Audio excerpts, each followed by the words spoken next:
Hey guys, welcome to another Tuesday Night Live podcast. And tonight we're talking about building financial independence, wealth through investing in real estate.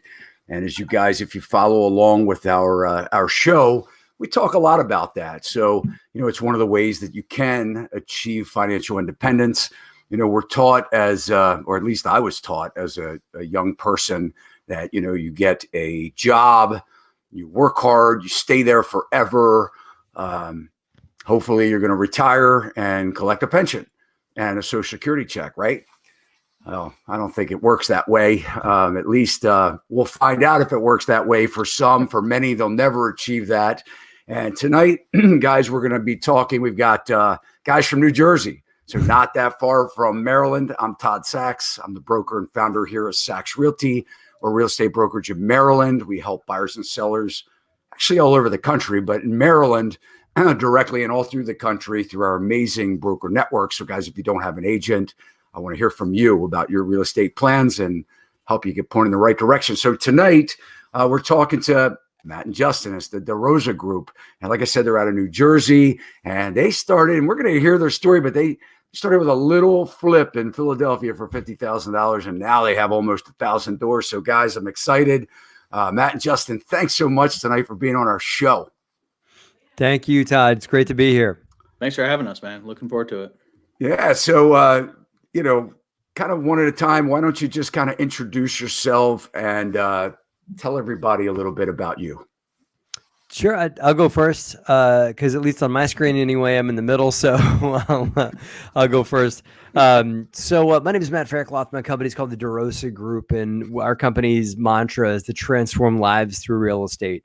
And the way we do that is, I've been doing this for 15 years, and over the last 15 years, we've done fix and flips, we've done big remodels, we've done single family homes and small multifamilies, and we've graduated into larger multifamily projects recently. But all that has been through the mantra of making people's lives better as we go. So providing above standard, above expectations finishes and higher quality housing where we can, and just giving people safe, high quality units and doing simple stuff like addressing the work orders when they ask for them and not just saying, oh, I don't have enough cash flow this month, so I'm going to let that tenant's ceiling leak for a couple of weeks. No, we do the right thing by tenants when they need to have things done.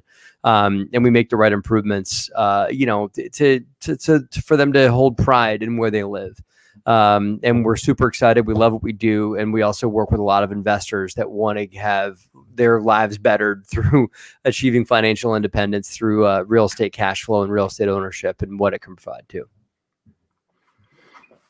Yeah, I'm Justin Fraser. I started working with Matt a little over 3 years ago when I joined the DeRosa Group, and started off, single family rental property 7 years ago, and built a portfolio. Started working with Matt here, and now I am asset manager on all of our apartment complexes. And everything Matt said, that really is the mission in how we run our real estate business and how we think about where we're spending money and how to best provide for our tenants. And that gives us the path that we need to follow. So how did you guys meet? I don't know, Jai. You probably know this better than I do. I know we met a long time ago at a RIA club or something like that. Yeah, so I'll let you take it. Matt was the big dog in town. Matt was running the RIA meeting, and still are, Matt. Still are. Just explain what that is. Okay, so we have in New Jersey a networking meeting called South Jersey Investors, and they meet about 20 minutes from my house and about 20 minutes from Matt's house at the time. And so Matt was the guy in charge of that meeting, and so he would coordinate speakers and bring guests in, run the networking and all of that. And so for me, I had just bought a single family house, my first rental, and thought I should probably meet some people that are doing this and learn about it a little bit more. And so I saw the post online. And so I wandered into the meeting and was just sort of blown away by all the people there that were looking to learn and grow. And some people were very active in all aspects of real estate, wholesaling, house flipping, landlords. And so there was just so much to learn. And so Matt was the guy running that meeting, and eventually we kind of started talking together, and I said, that guy, that's someone I should know, right? He's the connector. He's the guy that's in charge. And, eventually we built a relationship over time, and I'd help out at the meeting, and we got to know each other, and, just organically built a relationship over a number of years. And I'll add on to that, I needed help because running these kinds of RIA meetings, Todd, it's like, it's a thankless volunteer thing. Nobody's getting paid in that. But you got to get there early, stay late, it's fun, but there's work associated with it. And Justin was like, I'll help. And so I was like, hey, you want to help? Great. Here, why don't you help me work the front desk? And he jumped right in and worked the front desk. And I was like, oh, you want to help? Why don't you get here early and help me set up? And he did, and eventually my partners that I was running that RIA with, because we're running it for a bigger not-for-profit, they started to drop off and get tired and all of a sudden have excuses every month on why they couldn't be there and whatnot. And I'm like, man, I'm starting to run out of gas myself. And so the RIA club came to us and says, hey, I said, I need to find a replace. I was having a heart-to-heart with my wife, and she was like, I think this has run its course. I think you're right too. And so by that point, Bigger Pockets was starting to knock on our door and ask us to do more work and all that. And so I wanted to do the right thing and not just walk away. So I wanted to find a replacement. So I came to Justin and asked him, and he jumped on it and said, yes, I'll take it. I'll do it. And he built a team and ran it. Not for nothing, Todd. He ran it way better than I ever did, right? Had better guests. And it was like, found a better location and found assembled this whole team. And I was really impressed in his ability to jump in, get things done, coordinate what I thought to be a chaotic mess and run it better than I did. And I had the thought of, like, if he can make order out of chaos as much on that, I wonder what he could do on a larger rental property. And I had that thought, and I don't know if I ever told you that, Justin, but I correlated those two things. Then I wondered what you could do on a bigger stage. And then the opportunity came up, because if I may, Justin, you unfortunately had a day job at the time when I first met you. And then at some point, the day job decided that you did not have the day job anymore. Yeah, they quit me. They decided they would take their business elsewhere. And didn't get fired. They laid you off and all that. Yeah, if I may. And I was your first phone call. And I never forget that too. I think that was really cool. Hopefully after you called your wife. I called my wife. I think I. So did you bring Justin as a partner, or Justin, do you work there? I mean, eventually, how do you fit it? Yeah. So it also happened that Justin called me up saying, oh, what do I do? And I was like, hey, I got you. Yeah. And soon after, it was probably soon after you got laid off that you started working on Douglas Court. It wasn't like the next week. Yeah. So, right? So Matt, I was hanging around. Matt has a co-working space. He owns an office building in here, New Jersey. And so I had the time. I wasn't going to go back to work right away. Thankfully, my wife had said, cool it, take a little time. We got some savings. Like, go figure this real estate thing out if you can. So I'm hanging around the office, and Matt was complaining about some contractor issue down in North Carolina with this property. And I was like, hey man, if you going, I got time. I got nothing but time. So, I'll drive you. I'll drive. Let me go learn. Let me hang out, and see if I can be of any value again. Mm-hmm. And for anyone that's looking to get started, that sees someone that's out there doing it, like, I didn't expect anything except let me be around it. Let me see what I can learn. Let me see where I can add value. From the RIA stacking chairs to then exact same concept on a 200-unit apartment complex. Yeah. So I drove Matt down to North Carolina, and eventually, like day one, right, he had to go one way to deal with a property manager issue, and it was like, hey, can you go talk to this contractor? He's not organized, and his invoices are all over the place. So I went in and sat down with the contractor. I'm like working through the steps. What do we got? Right. Yeah, like trying to untangle this mess that he had created. And before you know it, he comes back and says, we figured it all out. Yeah. And by the way, I saved you like 10 grand and we figured it all out. Here you go. And it was like, just the more I gave Justin, the more he knocked it out. And I just saw that his capacity for what he was able to do was really high. I was like, okay, this guy's got a lot of potential. And he, like I said, he continues to make order out of chaos. And he can, he doesn't get too overexcited or emotional about things. He just comes in even keel and, so eventually there came a time for that property, Douglas Square, that we needed to make some major changes, and we needed a set of hands to become an asset manager. And so we cut Justin in on that property. We carved out equity, meaning like took it out of out of our flesh, out of our equity, and gave it to him so that he had some buy-in in the deal. And we also, apartment buildings, which we can get to at some point in this conversation, they tend to produce something called an asset management fee, which we were taking. We gladly paid that to Justin, and it could be a significant monthly fee depending on if the property brings in revenue. It's similar to property management fee, but not the same thing.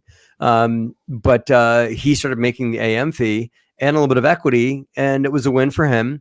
And he took some lessons there. And after that, you bought Turnpike Terrace, right? Actually, it was before. So you had already mentored me on that the Turnpike Terrace deal. Yeah. There's a few. Yeah, we'd have to track all this out. But Justin had also bought a 40 unit. He bought a 40 unit in Virginia that I coached him through, and I talked him out of quitting like 15 times, and coach talked him off a ledge, and gave him my lender, my resources, and a lot of my people, and just helped him. This is what needs to happen to bring this thing from A to Z, and walked the property with him a few times and everything like that. And he took the reins and ran with it. And I got a minority, like a little foothold of ownership in the property. He got the lion's share of it in exchange for just helping him out. And it was a good way for me to leverage my knowledge and what I've learned over things like this. I wasn't interested in a 40 unit myself, but he was, and he ran with it very well. And that was another thing I was impressed with. Like, hey, look at this guy. So eventually we worked our way up, and now Justin pretty much is the asset manager on like 90% of what I own with our team. And he and I together have scaled out more people that work with us. And he's got a construction manager that works underneath him. We've an acquisitions manager, an underwriter, a CFO, and we've scaled out quickly by just leveraging each other's strengths. Yeah, that's amazing. So, and we're going to talk about how you got into that big stuff too. So that's cool. I mean, Matt, you kind of took Justin under your wing, and you saw that there was a lot of, he brought a lot to the table, and you guys are making it happen. And I mean, this is the same kind of relationship or partnership that it takes for anybody, even on a small scale, to make a successful flip or a successful rental happen. And it's all, bringing those key people in. So Matt, talk about that first deal that you did. I know you did the deal in Philly.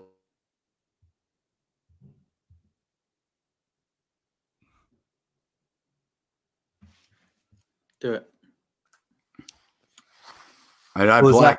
Oh, go. You froze for a second. Yeah, saw a black screen. We took a pause. You Okay, said the deal in Philly. The last thing I heard you say, I was going to answer it. Yep. You said the deal in Philly. The deal in Philly. But really, what did you do before you got into real estate investing? I was a salesman. I sold air compressors for Ingersoll Rand after I graduated Virginia Tech, and realized I didn't want to be an engineer, even though everybody told me I shouldn't be an engineer. I was like, oh wait, I don't want to do that. By the time I graduated, and so I got a job as a technical salesperson selling machinery in like factories and stuff like that. So I went in a bunch of factories around the country. It was fun, but it was lucrative, and I got to work my own hours. So all of that was good, but there was very little upside. And just like most other jobs, Todd, they pay you enough to get comfortable. That's it. They don't pay you enough to be wealthy. They pay you enough to be comfortable enough to not quit. Right? Think about that. With a job, they really are just paying you enough to put up with the job to the point where you don't quit. Now, there's some jobs that pay very well and all that kind of stuff. But if it's a job you're not happy with, then it's really just enough to keep you from walking out the door. And then my girlfriend at the time put Rich Dad Poor Dad in my hand, and that changed my life. And so that book got me into thinking bigger. And so I bought a single family home that I lived in, and had two of my buddies come move in with me. And before I knew it, the rent my two buddies were paying me was more than my mortgage. And so I was making a good salary with Ingersoll Rand and living there for free, at 26, 27 years old. So it just turned my head to the power of real estate. And I said, this is amazing. And my wife, Rich Dad Poor Dad fan here, she, girlfriend, but soon to be wife. And I made a plan that when we got married, I would quit my job, and we would live off of her income, and I would build the business from there. Wow. So you were 26 years old. You bought a house. You put two of your buddies in. You house hacked. Yeah. That's what that is, right? You house hacked. Yeah. And which they anybody paid watching. the mortgage. Yeah, anybody watching that's a newish to real estate investing that doesn't own a property yet, that once is a budding real estate investor, they should absolutely buy a property that they're going to live in. Buy a home for yourself. And the reason for that is, and folks like, our broker here, friend Todd from Sachs Realty could tell you, the financing is phenomenal on single family homes that you can get that you're going to live in. You're not going to touch that kind of financing on a rental property. It's like, what are we at today? Like, are we still in the twos, on FHA, High first time home twos, buyer stuff? Yeah, forget about it. High twos, locked for 30 years. Are you kidding? 3% down and that, so you can't beat it. And that financing applies to singles, duplexes, triplexes, and quads. And so you could buy a quad, live in one unit. I got one buddy that lives in one unit in a triplex that he owns, rents out the other two. He's cash positive and he lives there for free. Right. And he's making, he's making a couple $100. Are you kidding me? So that should be the first deal for anybody. For me, that was my first deal. I regret it wasn't my second deal. When Liz and I got married, I regret that we didn't move into a triplex or something like that and landlord that again, because we could have just kept the wheels going, And then what were the next steps for you? Was the next step the house in Philly? No. Well, it was a duplex in Philly. That was the next step. Once we were dating, and we before we got decided that we were going to live off of her income and all that, we bought a duplex in Philadelphia on a $30,000 loan from my wife's dad. I can't say my wife because she's been my wife for 15 years, Todd. So you kind of forget, that there was a time before that, right? My girlfriend's dad, believe it or not, loaned, her boyfriend, his daughter's boyfriend, $30K so he could go and buy a duplex in Philly. He must have thought a lot of me, I guess, but he loaned us $30K so we can go and buy this duplex. And that's all you needed back in the day, right, Todd? You just needed pretty much like a pulse. You could fog a mirror up, and we'll give you, they probably borrow like 90% of the purchase price of the property. In that back then, but yeah, that was enough to buy the property, do some fixing up on the property and get it up and running. And immediately right after closing, had to evict one tenant. The other tenant was absolutely insane, started cursing me out immediately and everything like that. So, but we got both of them out, got it stabilized. And it was a good rental for a couple of years. And that was our first leg in to real estate. And we got our teeth kicked in immediately, learned a bunch of lessons about tenant management and everything like that. And had a good journey with it. And then we're ready to release it and sell it, a couple of years after we got married. And I have a couple questions that pertain to that too, with the selling of it. But first, Justin, how about you? So what industry were you in? How did you get into real estate?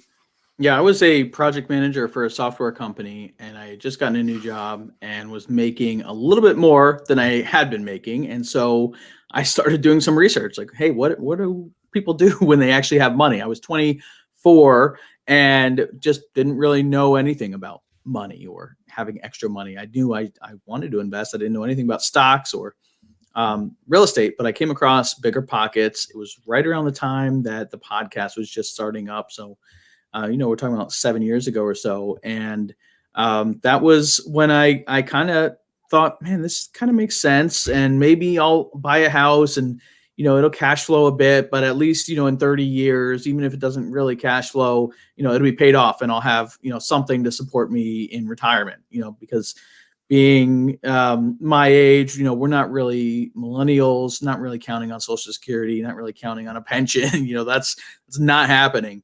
So what's that? Right. Yeah, exactly. So, so I knew enough at least to say, let's buy one and that'll be a good investment for me for the way down the line and I'll keep working. But as soon as I bought it and I started cash flowing, I realized like, hey, this is pretty awesome. And I got really into learning how to be a landlord and, writing my leases and just the connections. And then I got into the RIA meetings, like I mentioned, where I met Matt, and I just really got excited by the whole prospect of building sort of a side hustle. And that's what I did. And I started buying more rental properties. That first one though was a 20% down. I did not live in it. I bought it purely as a rental property. And I picked Trenton, New Jersey, because that was the only town that had a house that I could buy for the amount of money I had, right?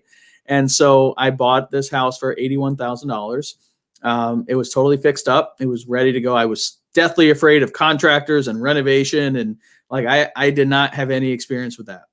So I wanted something that was rent ready to go. And so this house was the one house in Trenton that was well taken care of, that didn't smell like cat pee and all that fun stuff. I saw a lot of rough houses before we got there.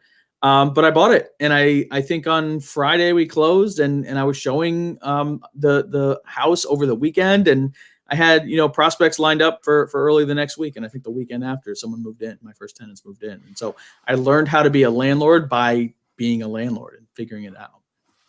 I think it's really interesting that you both actually started your real estate investing landlording. I wish I would have done that. I mean, I really do. I mean, I was a contractor and started, basically started a construction company back in 1989. And for me, the easy thing to do, or transition into the real estate business, was really to do a flip, which is really, I don't know. I guess it's not the best thing to do, especially for most people, because if you don't know how to do construction, I mean, I was fortunate, I could tear them apart and put them back together again. And, was kind of handy with tools, and, a lot of people aren't. So, especially when they're coming from the job, world where they have careers and things like that. I think it's interesting. You both, I don't know, Justin, are you a college Todd, grad? Listen, everyone, I am. Everyone has a unfair advantage or a competitive advantage, and you just have to figure out what that is. So you had the construction background, and so that's what you leaned into. As I just said, was deathly afraid of contractors. I had no idea. Like, I didn't know. I just figured I was getting ripped off no matter what. Right. So I didn't go. You probably were. Yeah. And I didn't go to college. So, I mean, that's the difference, is you guys went to college. So everybody listening to this, you don't have to take my path. I mean, you can go either way. And that's sort of the beautiful thing about real estate. That's an interesting discussion, Todd, because as we all know, right, the barrier to entry to get involved as a real estate investor. I was talking with my brother-in-law this weekend about real estate investing. I think is one of the great equalizer industries, in that there is no, equal housing board. There is no person you have to give a job interview to that might try and discriminate. There is no credit check for private money. So even if you have bum credit, you could fix it, right? But you could still do deals, even if you're a wholesaler or whatever. There's a multitude of ways in, and there's certainly no degree required to be involved in real estate. Yeah, I went to college. Justin went to college too, but I don't think that that's a requirement. I know people that do very, very well, extremely well in this business, that have a lot of zeros behind their net worth, that did not go to college, that just came up like you did, Todd, like started as a contractor, started as a broker, whatever, and worked their way into the space. And that's why I love real estate, because it is one of the most forgiving industries that literally anyone can be involved in this business in some way that they want to. So getting back to Matt, and I appreciate that. I mean, I've worked very hard, and when I was, it was a different time too. I mean, I'm 52 years old. Back in the day when, when I could have gone to college, there wasn't a whole lot of, there were trade schools and things that, you could do. Yeah. You didn't necessarily have to go. But getting into the, the flip, versus the rentals, you went the rental path. Mm-hmm. So so you sold that rental that you did in Philadelphia. Did you keep acquiring small rentals before you went into the apartment, complex? Kind of. Yeah, kind of. So take us down that path. Sure. Yeah. So we sold that property, and we did a fairly complex tax move called a 1031 exchange, meaning we sold the property in Philly. Probably made, I want to tell you, Todd, it's been a long time ago, probably 30,000-40,000 in profit. I'd like post close, like net profit. And a 1031 exchange works. Like, you take that 30-40K, and that gets rolled over to third party custodian. They sit on that money for you. And then you find another property, put it under contract, and close on it under the same title that you owned the first one under, and you've rolled that entire profit into the new property, and you're allowed to roll over tax-free or tax deferred into the new property. And so that's what we did. We did a 1031 exchange on the duplex and bought 2 4-families up in New Jersey, because Liz and I, just for her job, because she was now going to become our breadwinner, right? My sugar mama, if you will. She was going to do that, and we needed to live in New Jersey for the sales territory she had for her job, and so that's how we ended up in Bordentown, New Jersey, which is just south of the Trenton, Princeton area. And so we found 2 4-families up in Ewing, because we kind of believed in that acres of diamonds philosophy of just investing in your own backyard, and that property was right there near us, so we bought it. And did the 1031 exchange and that. So that was a total of 8 apartments in that. So that's how we structured it. So it was a step into multifamily, but not that we went from a duplex into like big apartment complexes with on-site management and everything like that. How about you, Justin? What was that progression for you before you bought that 40 unit? I skipped a few steps compared to Matt.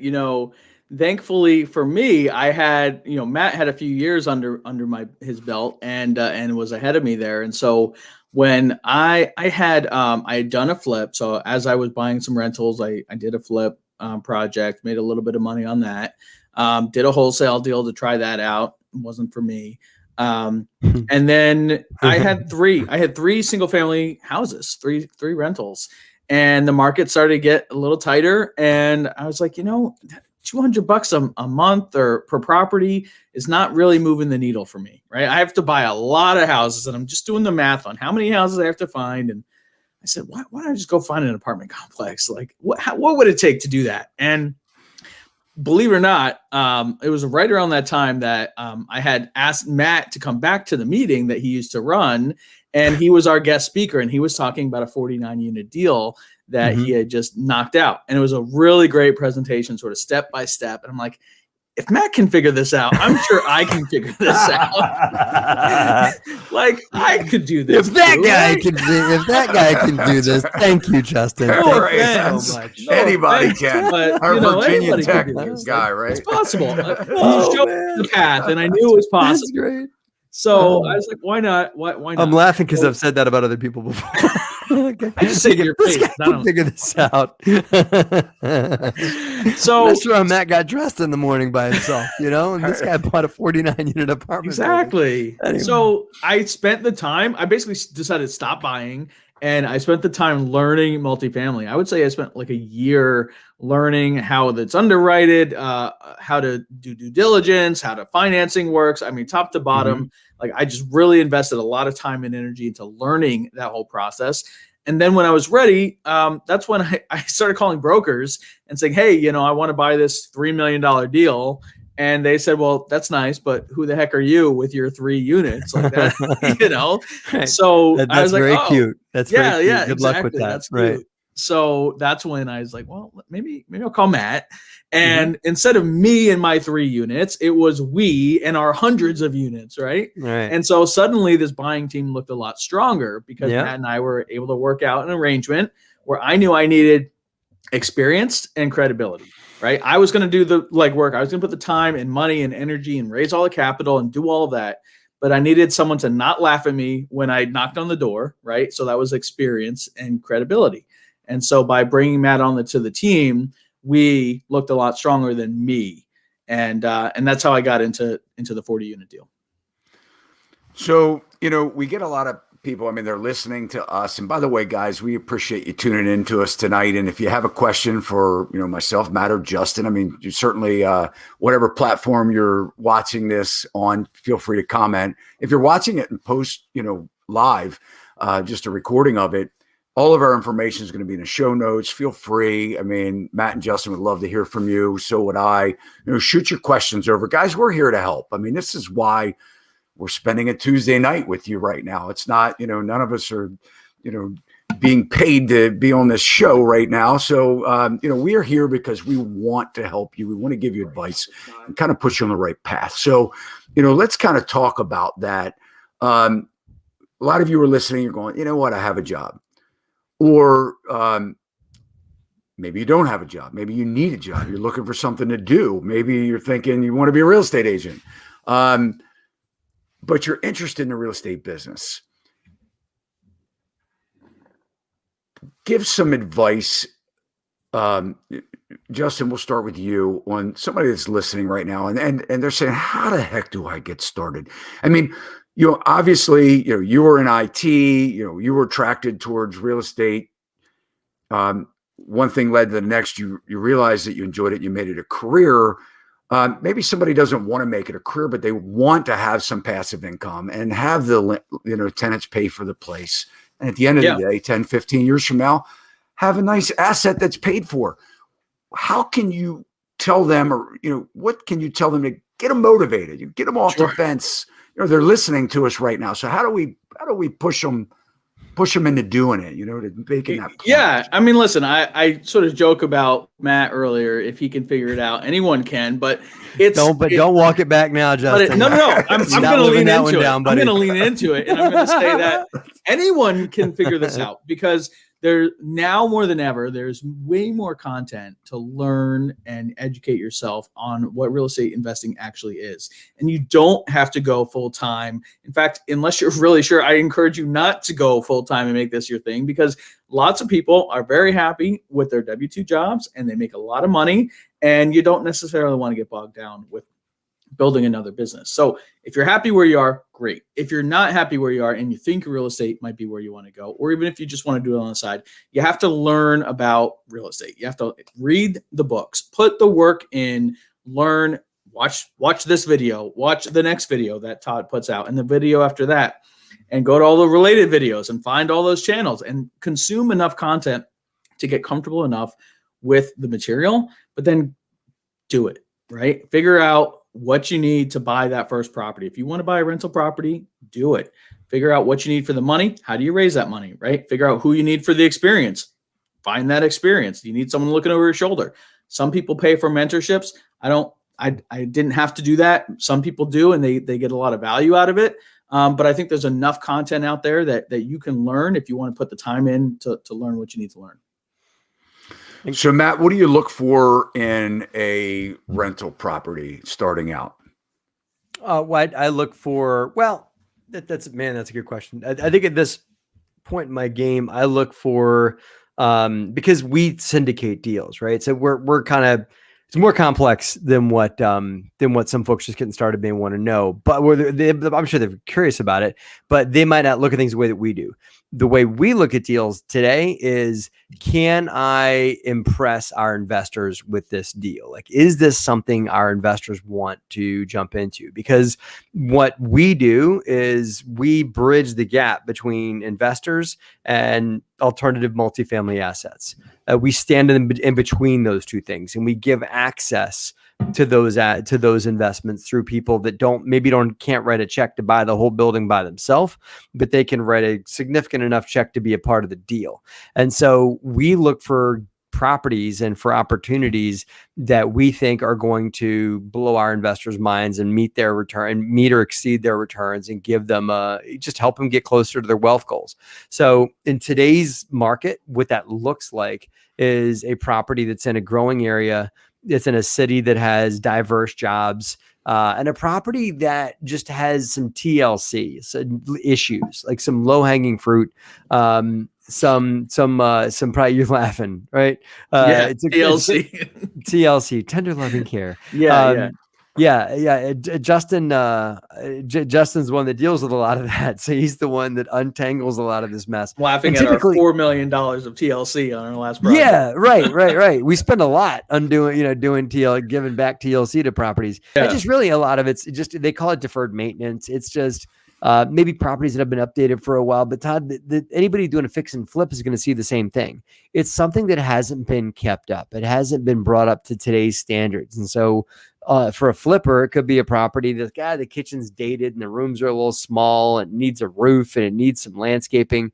It's just that same conversation on a bigger scale with an apartment building. Okay, well, if I go and redo these kitchens and put in new floors and put in nice light fixtures and do some landscaping, can I bring these rents up to market? And if I do that, can I achieve an investor cash flow goal that I need to through doing the renos on the property? So that, in our eyes, is a good deal. And you can transpose that down to any to smaller investors as well.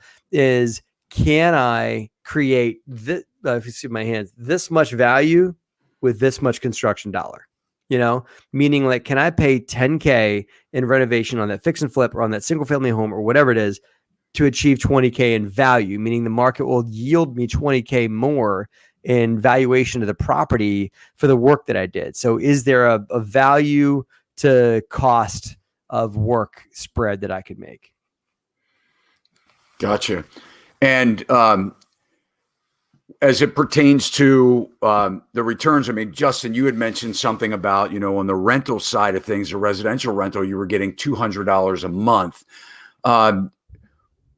What, for a lot of people, they look at that and, it isn't a lot of money. And what happens, guys, is, it's important that you work the math and you do the numbers because, all of a sudden, you make $2,400 a year and that tenant moves out and it costs you $5,000 or $6,000 to, get another tenant back in there. And you go, man, what did I just do?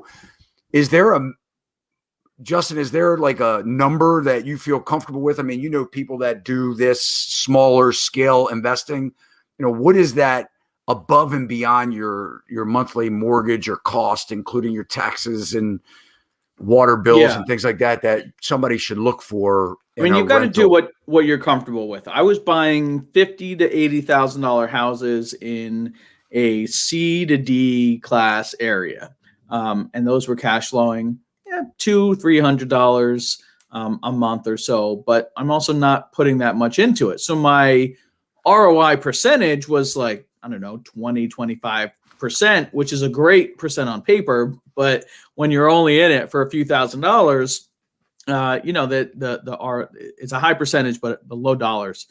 And so for me, my goal at that point was to get into real estate full time because I was getting fueled by this energy and I started to get this passion and got excited about it. And so I just did the math on, on average what I was making and then how many houses I was going to need to buy. And it seemed, I think it was 40, 50, 60 houses, something like that. And I just thought, man, it's going to take so much to get there.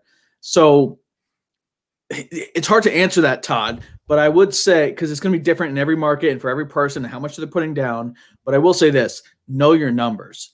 Learn about income and expenses because your expenses is not just your mortgage payment or not just your mortgage and taxes and insurance. You need to be putting money aside for repairs and maintenance. Your furnace is going to go, your water heater is going to go. As you mentioned, a tenant's going to move out and you're going to have to repaint and maybe they busted up the floors on the way out, or, God forbid you have a tenant that's angry and malicious on the way out, of which, Matt and I have had plenty of those as well. And so, that can eat up, your entire year of cash flow and set you back. So I think everyone should buy rental property. Absolutely. And that's what I tell all my family and friends is they should be buying rental properties. But as far as if you're trying to scale it, just do the math and figure out, how much this deal needs to make for it to be a good investment. So tenant issues, it doesn't matter. Small properties, big properties. I mean, what are some of the challenges you guys have had with bad tenants? Oh man, how much time we got? Yeah, I know. Jeez, I'll blow your mind. We've had it all, man. I mean, there have been collection issues. Tenant told me that he mailed the rent to me, but the stamp fell off. So the postman brought the letter back to him and said, "Hey, man, your stamp fell off," and that. So that was. There's been any number of it's like my dog ate my homework, but at a bigger level, right? So like, oh, I gotta. My tire, my mom, I had one tenant whose mom died 3 times, She just kept coming back. Kept coming back. My mom died. I was like, didn't your mom die a couple months ago? Oh yeah, well, I think she was just sick then. And like, My other you can't mom. pay it. Right, my other mom. Yeah, right.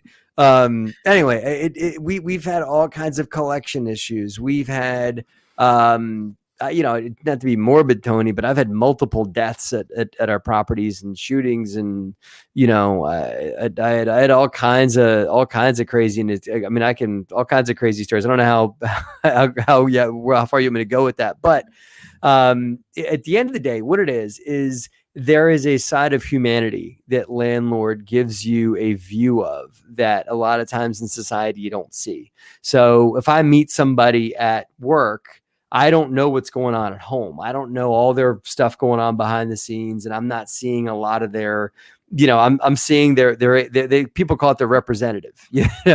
I don't see how they live back here. As a landlord, you see all that. You see how they live. You see a lot of their financial situations. You have to hear about their personal matters going on. So if they're dating somebody and they break up, then you got to deal with, okay, the boyfriend and the girlfriend on the lease. What do I do now?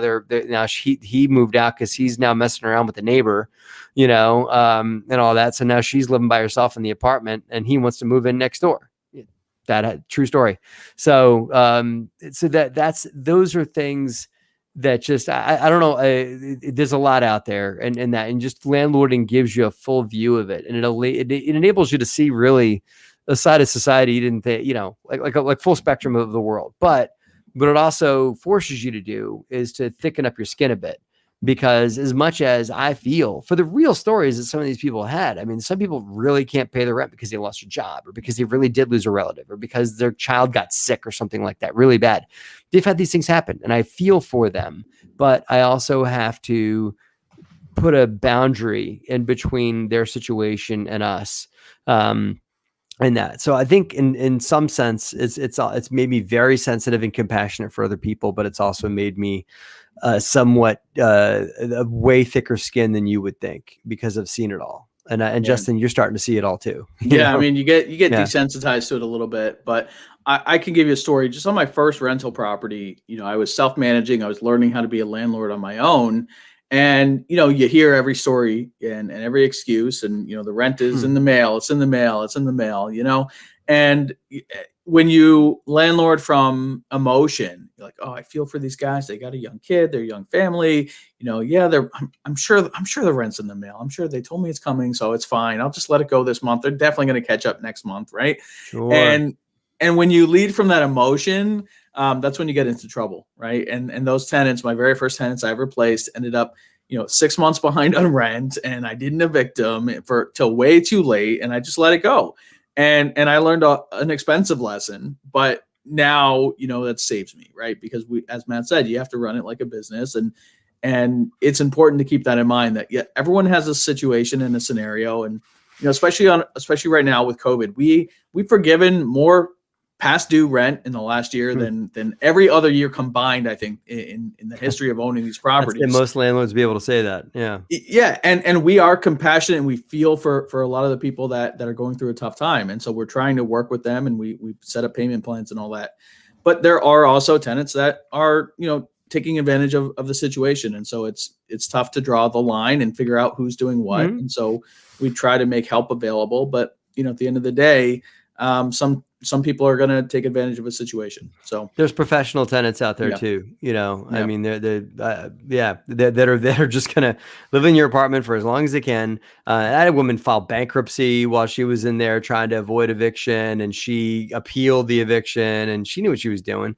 Before you know it, she was into me for like $8,000 on an apartment that costs $800 a month, and we finally got her out. And then she probably caused another $8,000 in damage once we got her out. And everything like that. So and then she probably just went and did it to the next landlord, and everything like that. So they call it professional tenant, We're dealing with that right now in a couple situations. And I always tell people, everybody, I mean, we all have our story, right? I mean, we all have our bag of problems or whatever from time to time that, but when you do landlord, you do take on those problems if they exist. I always say, a place, you're better off having a place vacant than to making, the wrong decision by not screening a tenant. I mean, I think you should first and foremost make sure that you set up a standard that is within the legal guidelines and that you stick to it.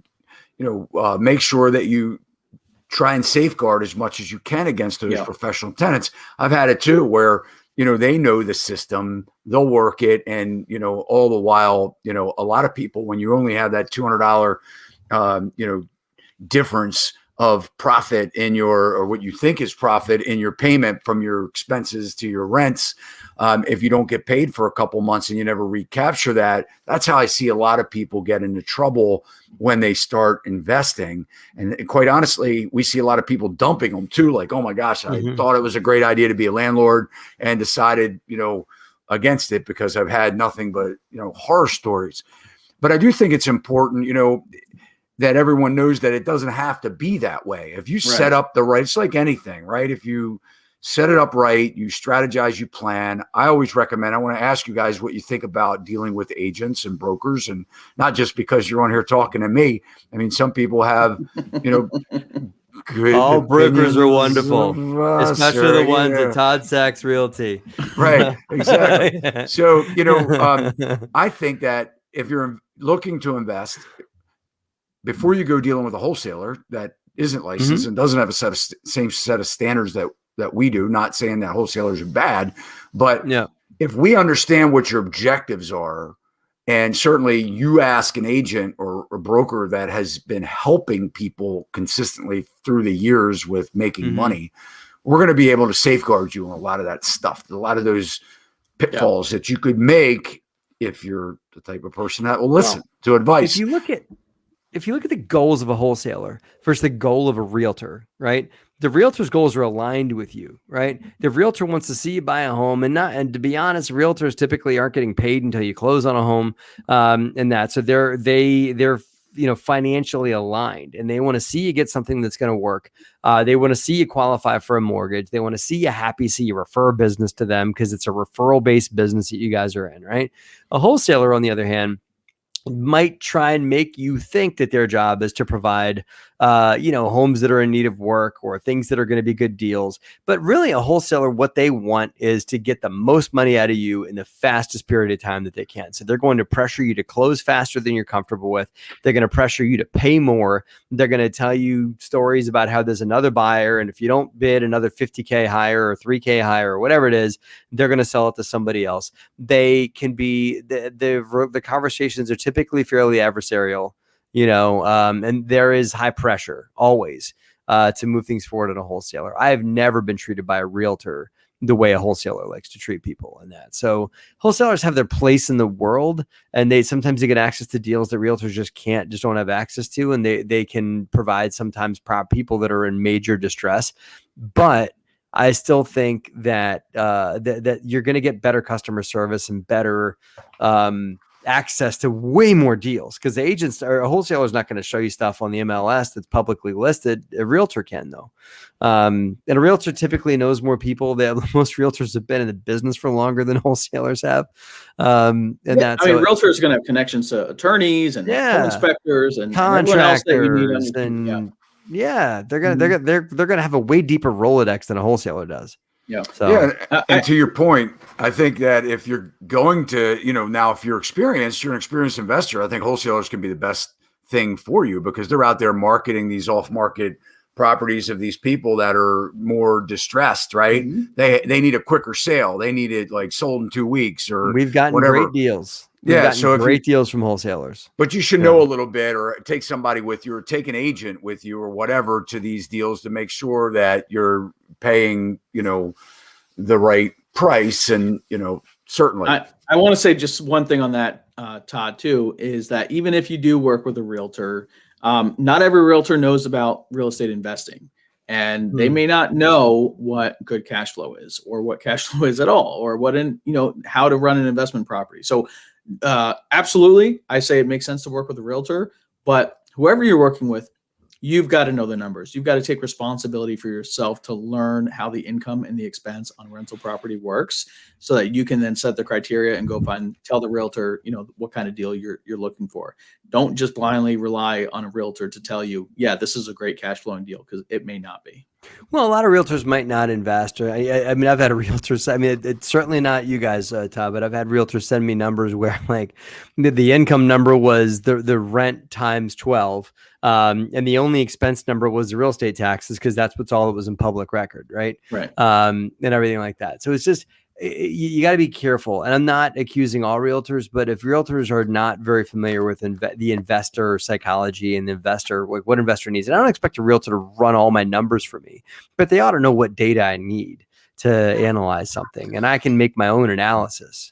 You brought up a very good point. So, I kind of have a philosophy that, if you're going in to buy a Mercedes Benz, for instance, at a dealership, and the sales rep is driving a Honda, no offense to Hondas. I mean, and he's saying the Mercedes is the best car in the world. Why isn't he driving a Mercedes? Because, he could buy a good used Mercedes if he can't afford a new one, but it would still be behind the product, right? So the point is, I mean, if you're an investor and you're looking for a realtor to help you, you should certainly ask the question, how many rental properties do you have? Right. How many flips have you done? I mean, because you're exactly right. If they don't understand the numbers, and if they have 2 or 3 or 10 or 15 rental properties, they get it. Yeah. They certainly get it. This is not the time necessarily to use, Aunt Judy or, Sister Sue because they have a real estate license. Make sure, guys, you're getting the advice. So we do have a couple comments here. Brian Mallon, and I know you, Brian. Brian, big shout out to you, man. I hope you guys are doing well. There's a New Jersey, man, maybe close to you guys. Oh, awesome. Yeah. Brian. So he just said, love the honesty to the process, needed to be successful. A very smart group of men. Thank you, Brian, for that. Thanks, Brian. Thanks, Brian. Chris Birch has a question for you. Hey, guys, are a lot of your doors in the general Philly area? If not, where else are you or would you invest? Chris, thanks for your question. We tried to, when I first got started, I tried to keep it all 30 minutes from my office. And so we were all in Philadelphia. We were in Trenton, then we expanded to Philadelphia. And then Philadelphia just got too hot of a place to invest. We just couldn't find deals. And so that's how I got into Pennsylvania. And when I bought a property in Lancaster, Pennsylvania, the 49 unit that tipped Justin off that it doesn't take too much smarts to buy real estate, right? So when I bought that property, I bought a third-party property manager in to manage it for me, right? And so that third-party property manager really got my head open to the point of like, I think I could buy elsewhere. I don't have to own right where I live because I managed everything myself, like with my team. Sometimes me and my wife doing showings, and just my philosophy was I want it right where I can touch it, right there. And we did well with that for a while, and then I figured out if I find the right PM company and design the right business plan and have the right partners like Justin, that can help hold those property managers accountable, we can really expand our marketplaces. And that's how we ended up we're now in Kentucky and North Carolina, Chris. And that's a great question. And we used to invest all in our backyard, but now because of scale, and because of really great property managers, we invest more regionally now. So do you only do residential, or do you guys invest in commercial, office, retail, industrial? I have an office building. Yeah. Well, one of our apartment complexes in Kentucky has 6 retail spots in that. So we do, Justin and I do own some retail together.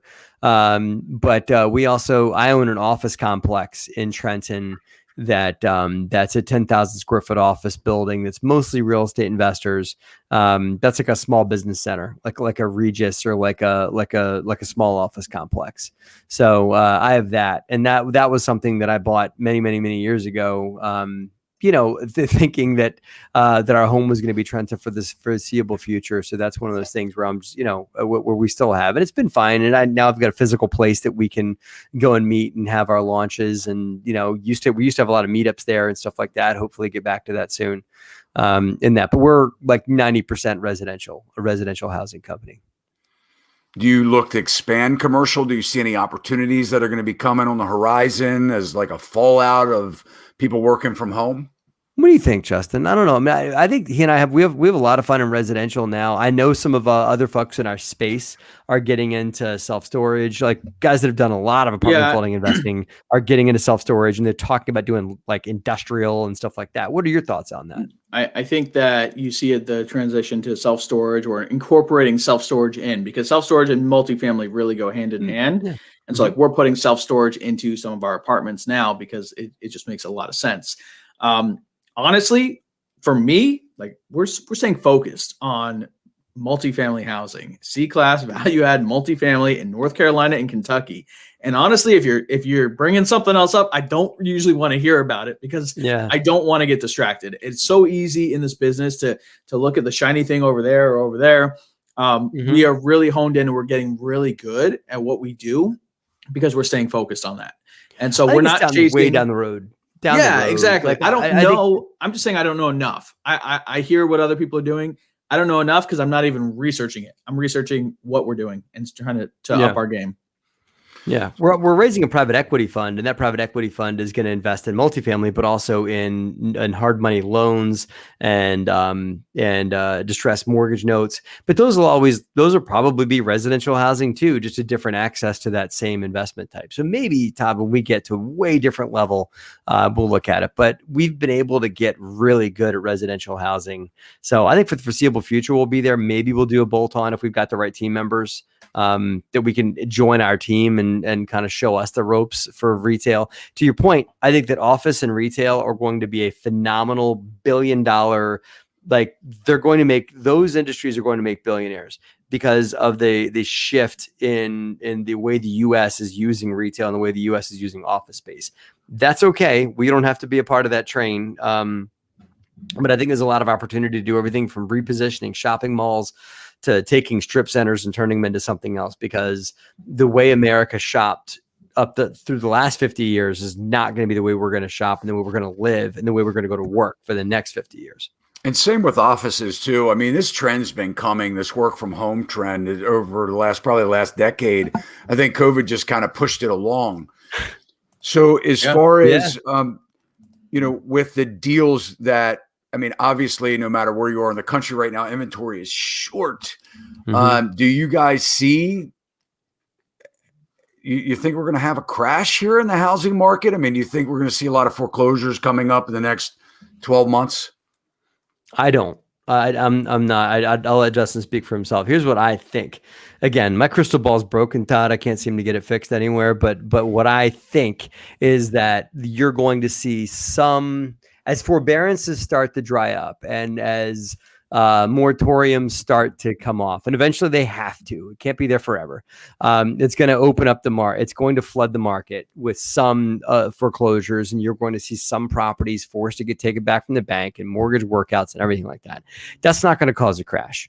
I think that we're going to see a fairly hot market for the foreseeable future. What I do think may cause a shift is a drop in jobs. If the stock market decides it's going to take a major hiccup, and it's been kind of bumpy lately. So if we see a major drop in the global U.S. economy through a stock market crash or through a drop in a major increase in unemployment rates, we're going to see affordability of homes, because just people aren't going to be able to afford the homes they're in.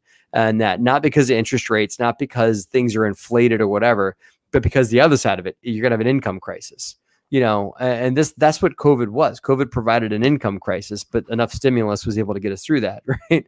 And so we may have that income crisis again, and we can only print but so much money in that. So Justin, what do you think? Are we looking at a crash? Are we looking at another boon? What do you think? I honestly don't know. I know that when I started investing 7 years ago, people told me that real estate was 2014, real estate is high. We come out of this recession, prices are super high. They're probably going to crash soon.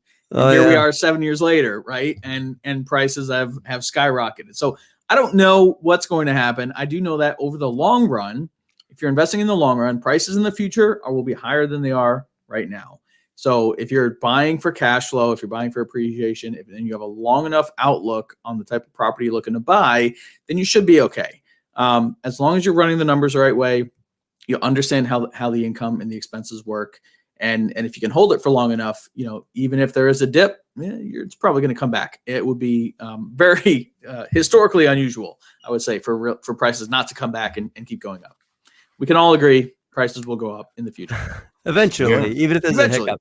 Exactly. Yeah, absolutely. So Chris Birch commented again, please mention where folks can learn about your private equity fund. Is that something, guys, that we'll be able to get a link and post it in the show notes? Oh, sure. Which is a lot, Chris. Thank you for your interest, Chris, and a lot of information on hearing more about what we have to offer as a company, including contacting Justin and I direct, or hearing anything that we've got out there, including buying a copy of my book, Raising Private Capital.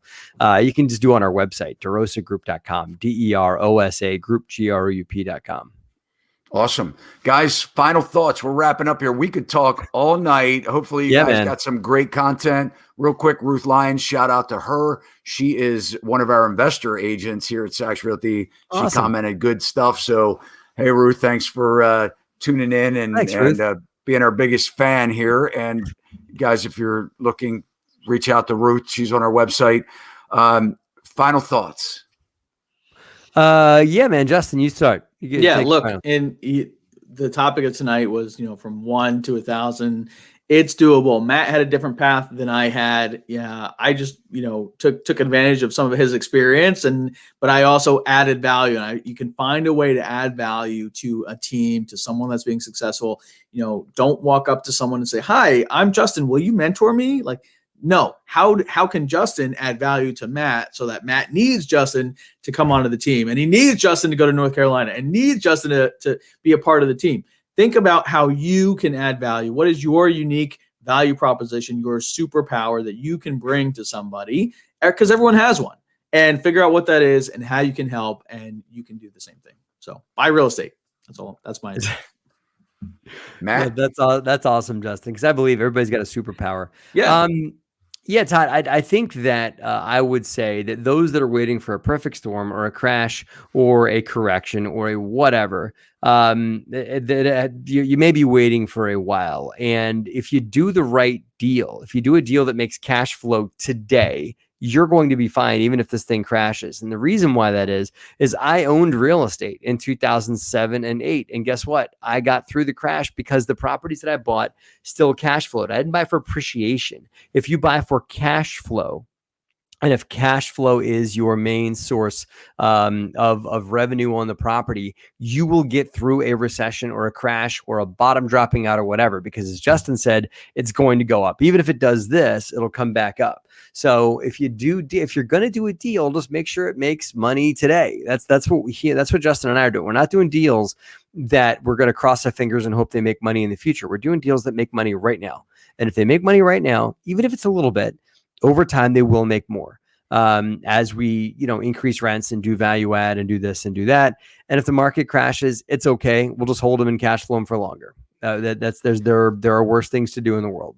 That's awesome advice. So if you're flipping and you're buying where the materials are at a high price right now, and you're buying high right now, and you're planning on selling, if we have a correction of 10, 12, 15%, you could really end up losing money at the end of the day. But if you're buying a rental property and it cash flows today, chances are, even when that market correction happens, it's the same. Rents are going to still be the same, or they may even go up higher because the rental demand may be there.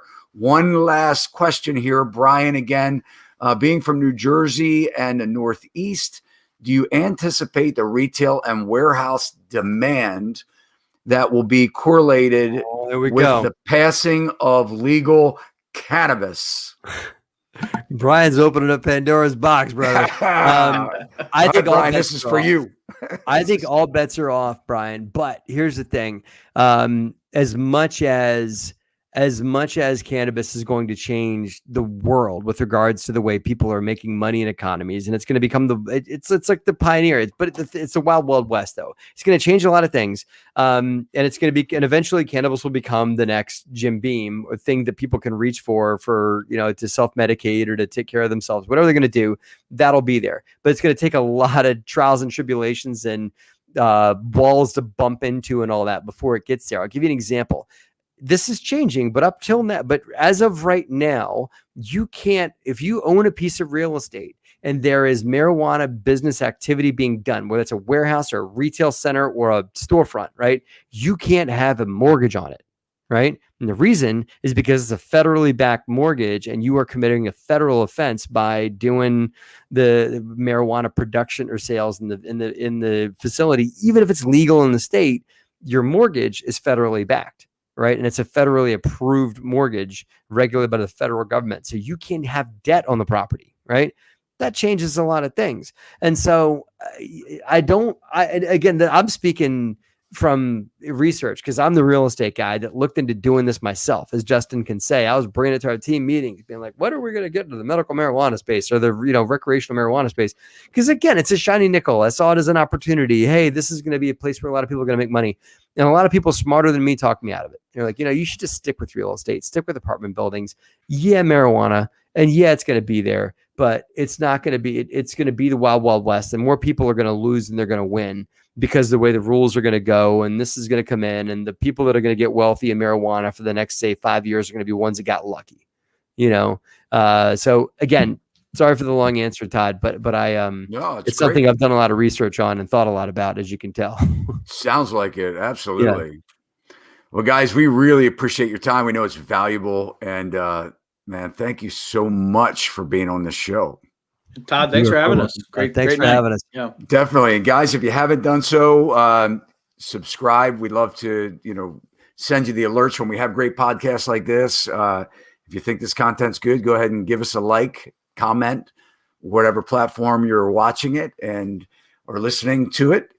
Guys, reach out to Matt and Justin. And until next time, have a great week. See you next week.